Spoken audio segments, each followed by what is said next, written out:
الرحمن علم القرآن خلق الإنسان علمه البيان الشمس والقمر بحسبان والنجم والشجر يسجدان والسماء رفعها ووضع الميزان ألا تطغوا في الميزان وأقيموا الوزن بالقسط ولا تخسروا الميزان والأرض وضعها للأنام فيها فاكهة والنخل ذات الأكمام والحب ذو العصف والريحان فبأي آلاء ربكما تكذبان خلق الإنسان من صلصال كالفخار وخلق الجان من مارج من نار فبأي آلاء ربكما تكذبان رب المشرقين ورب المغربين فبأي آلاء ربكما تكذبان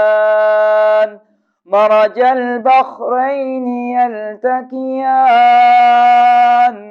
بينهما برزخ لا يبغيان فبأي آلاء ربكما تكذبان يخرج منهما اللؤلؤ والمرجان فبأي آلاء ربكما تكذبان وله الجوار المنشآت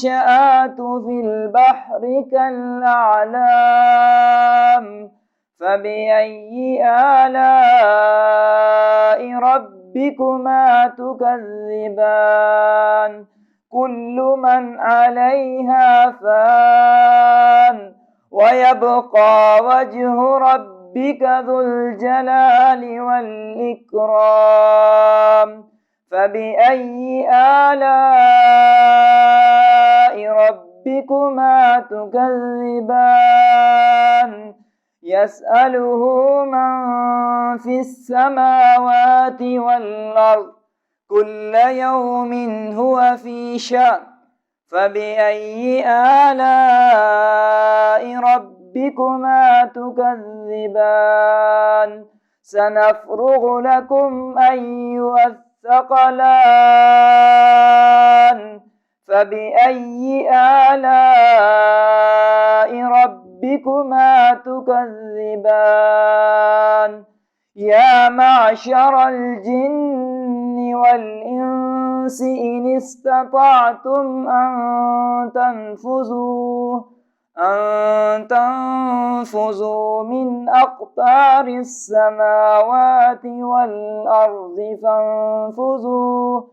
فانفذوا لا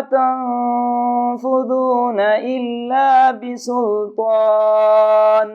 فبأي آلاء ربكما تكذبان يرسل عليكما شواظ من نار ونحاس فلا تنتصران فبأي آلاء